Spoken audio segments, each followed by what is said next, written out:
Peace, family. What's going on? I good? I'm good. Hey, Kyrie. Uh, Considering everything that's gone on this offseason, Kevin was just up here, obviously. Can we get a timeline? I could give Can we one. get a healthy timeline just so we don't miss anything here, just so we can get everything out right now? So when we start the season, all this could be behind us. So can we go through a timeline? Does somebody want to interject here, or do you want to take your crack at it? Respectfully. Sure. When I say from the offseason, I'm saying from the point where you guys got swept to obviously you're having your contract negotiations, which at least from the outside looked like they might have been contentious at points, to deciding, okay, I'm just going to opt into the 1 year. And then KD obviously saying, well, I want to be traded.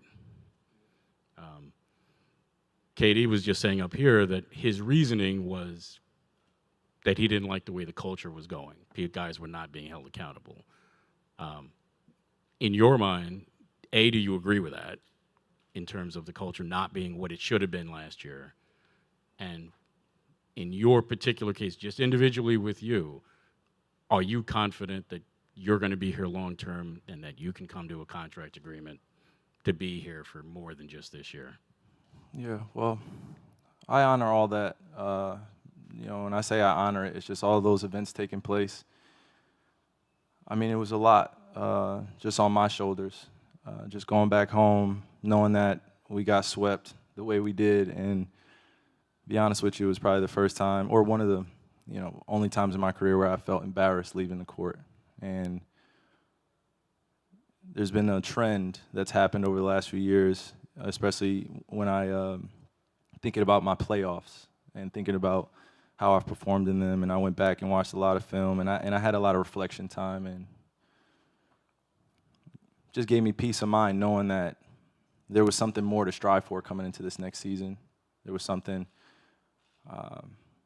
different that we were going to bring this year in this locker room. And it was easy to make that decision to come back because I knew I wasn't willing to give up on something that I hadn't seen all the way through. And I'm not perfect in terms of the way I handle situations and relationships that go on, not only in this building, but in my life. So I won't claim to have everything figured out, but I definitely use this summer to maximize on getting to know the people around me, people that I'm going to be not only working with, but on this journey with, and give them support in a way where I knew that they knew they can hold me accountable and I can hold them accountable. So just meeting them where they are. And it was just a lot, like hearing Kev want a trade request, I opt in.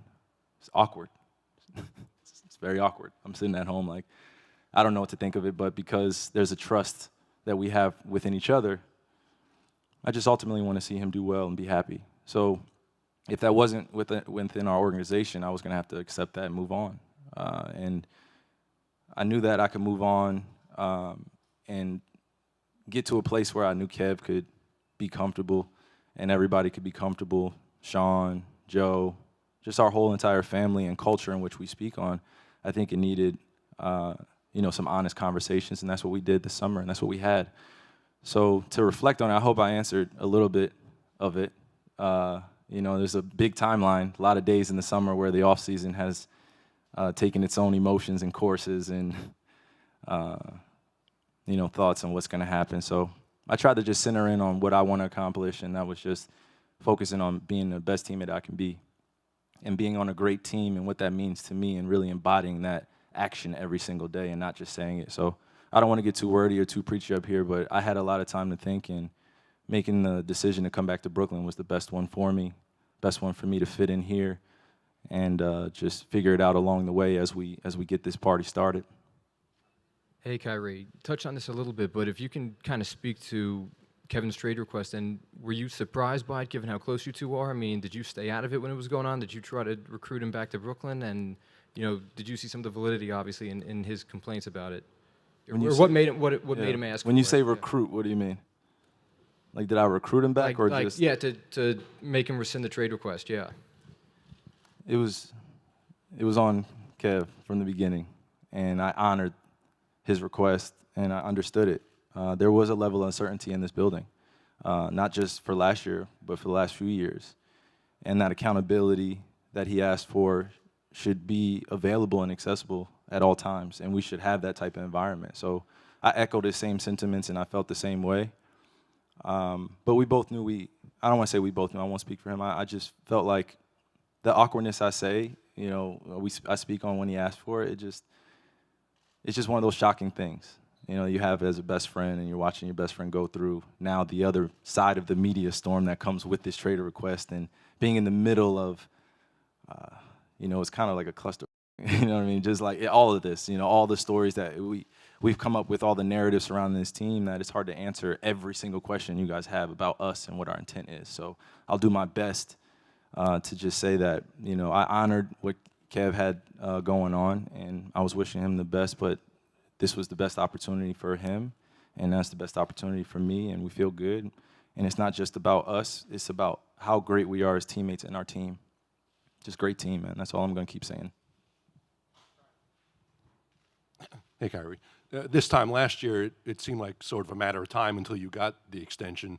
It didn't happen. Is that, like, do you say, okay, I'm going to get it, I'll have a good year, they're going to pay me, or is there any, like, doubt in your mind that maybe it's not going to happen here?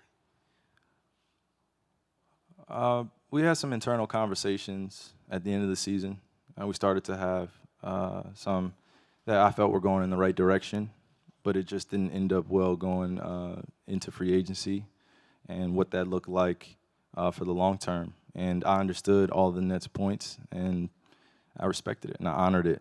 And I didn't appreciate how me being unvaccinated all of a sudden came to be a stigma within my career, that I don't want to play, or I'm willing to give up everything to be a voice for the voiceless. And which I will stand on here and say that that wasn't the only intent that I had, was to be a voice of the voiceless. It was to stand on something that was going to be bigger than myself, and that I was going to understand probably far into the future. I don't know when. But I'll get back to my point in saying that there was a level of uncertainty of what this was going to look like, of me coming back, and I had questions. They were answered truthfully, and that's all I needed. And now it's just having the support around me and giving the support to my teammates, and we go from there. I gave up 4 years, 100-something million, deciding to be unvaccinated, and that was the decision. It was contract, get vaccinated or be unvaccinated, and there's a level of uncertainty of your future, whether you're going to be in this league, whether you're going to be on this team. So I had to deal with that real life circumstance of losing my job for this decision. So I was dealing with all of those emotions while trying to secure my future for my family, ultimately. So it's a lot of decisions that had to be made, but a lot of truthful conversations that gave me peace of mind to come back and really just be all in. Kyrie, right here in the middle. You said you've used this summer to get to know people that you're going to be taking this journey with. What have you learned from Ben Simmons, and how do you think that his style fits with this team? It's not too often that you get a chance to see a 6'10" guy do the things that he does, and we can talk about the intangibles, we can talk about all his strengths. But I think what I've been able to observe just from afar as a competitor, for the past few years, but now as a teammate, is just his resolve and his resiliency. He wants it. Whatever greatness looks like for him, he wants it. And when you're around other great people and you're in a great environment where you can be supported when you're going through your ups and your downs, I think that that can help ease the journey. And that's ultimately what I would like to play within this position and this role on our team, is alongside all our guys, just being a level of guidance for him and being able to protect him when needed, but also knowing that he's a big boy. He can handle it. And he doesn't shy away from the moment, and I like that, and I've seen it since he was in high school. We've had a connection of playing for the same high school coach with Kevin Boyle, so we know what it's like to get yelled at and get mother effed all the time, and championships, and being held accountable to a higher level. And that's the best environment to be in, because it brings the best out of you. So I just want to see him bring the best out of himself, and we have to help him as teammates do that. Hey, Kyrie, just for clarity from your previous comments, was it, as far as your talks with the Nets, was it get the extension and be vaccinated, or play this out and be unvaccinated and deal with the rest, on the back end? And secondly, when KD was talking about accountability and culture, I'm assuming he had those conversations with people individually. How did that hit you when he said that? Well, I sit and listen, and I'm a student because he's been through a lot and he has experience. So I just honored his wisdom and what he had to offer, and he's seen championship runs. He's been a part of them, won some and lost some. And I just want to hold space to be able to listen and offer advice where I can and just be held accountable to where he feels comfortable at that level so we can match each other. So just meeting each other where we are, and those conversations that we had and he had with others, I'm sure, really stemmed from the foundation of just wanting the best. And not just for himself, but for others as well. And he's a selfless person, so always expect him to do the right thing and hold everybody accountable and do it in a positive way. And sometimes it's not going to look pretty, and that's okay. We accept him for who he is, just like I accept everyone here for who they are. So we meet him halfway there. And then your first question? Sorry. No, good. With your contract talks with the Nets. Oh, okay. Yeah. We were supposed to have all that figured out before training camp last year, and it just didn't happen because of the status of me being vaccinated and unvaccinated. So I understood their point, and I just had to live with it, and it was a tough pill to swallow, man. Honestly, tough pill. Hey, Kyrie, two questions. With regard to the contract, there were a lot of reports early in the summer then that you might, go somewhere in a sign and trade. You might sign for the minimum or space or whatever somewhere. Was there ever a moment where you thought you actually were on the verge of leaving? And then just more of a big picture question. Nobody doubts the talent, obviously, on this roster with you, KD, and Ben Simmons, but Ben hasn't played in a year and a half. The three of you have never played together.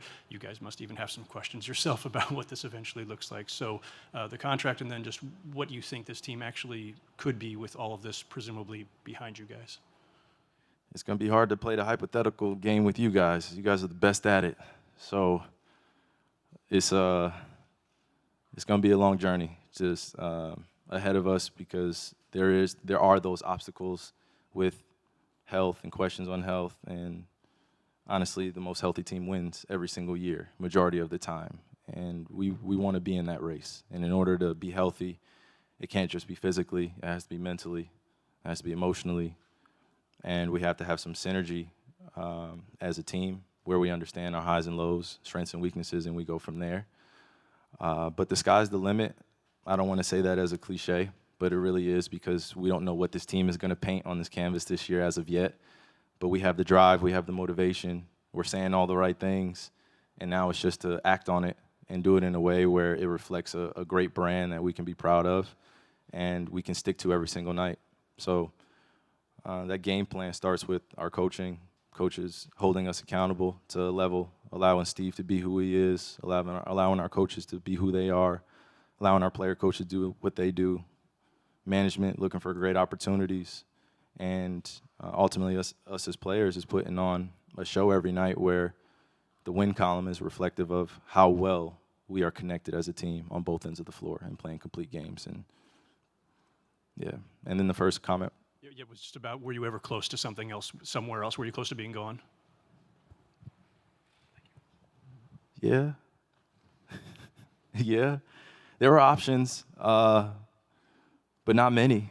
I tell you that because, again, this stigma, whether or not I want to play, whether or not I'm going to be committed to the team, which I thought was really unfair at times, but also the timing was ideal to be able to put that on me because I wasn't available. So now that I'm here and actually present at Media Day and not on a Zoom call, and I can take pictures and be with my teammates and connect to everybody, it feels even better. So it's an exciting time to, be in this environment and being able to move past what we did last year and the years prior. And it's year 4 for me in my home state, my home region. So I take that very serious, and I'm very prideful about the example I set for this next generation as I handle these next chapters of my life. Hey, Kyrie, you talked about kind of being embarrassed a little bit after getting swept. And then we also spoke about the accountability factor. Just how do those two things inform how you approach this season, as I guess maybe any differently from any other season? Man, I'd be lying to you if I told you it wasn't fuel to the fire. It's definitely a lot of fuel to the fire, but it wasn't just because we got swept, and it was because it was Boston or any of the emotional ties to that. It was because of how things collapsed towards the end of last season, and just a lot of details that I wasn't a part of, that I missed, and we just couldn't make up for time.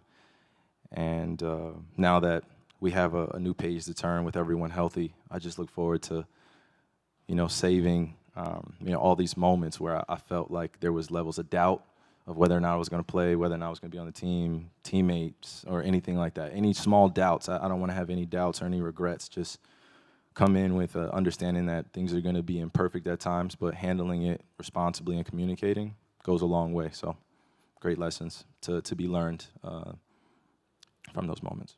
Kyrie, first, I just want to clarify one more time. Before last, We're going to be best friends by the end of the year. We already are. You think we're best friends right now, but by the end of the year, We're gonna be best. You're gonna give me a hug. You're gonna be like, look, We had our no, I had to moments do last my year. job, but I understand where you're coming from. I think that's a fair trade-off. By the end of this year, sure. we can say that, and somebody clip this up. Me and you, we're gonna be here. Go ahead. I'm sorry, I didn't mean to interrupt. True Detective season 2, you and me. Just to clarify one more time, are you saying before last season, the organization told you if you got the vaccine, your extension would be there? These were conversations, and I don't want to. Again, you're perfect at this.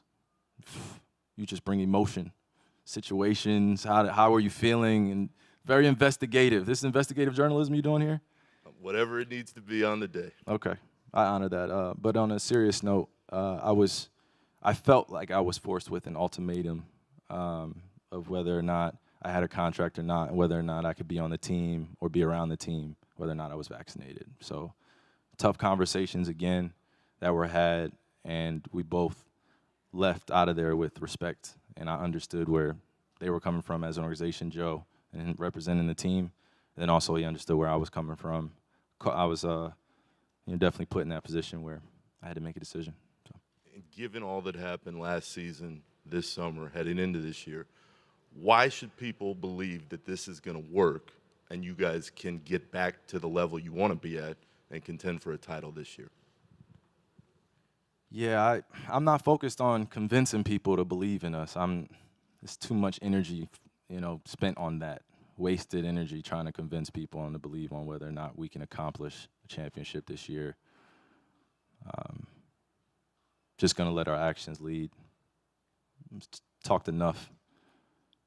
Just going to let our actions lead and enjoy the actual process of crafting and getting past some of, I'll say, like the gray area within our league. It's very, very human, very transparent. Let's keep it that way, and I feel like we can accomplish a lot. But convincing you guys and you all, I don't have the energy this year, so I love you. Thanks, Kai. Thanks for watching ESPN on YouTube. For live streaming sports and premium content, subscribe to ESPN+.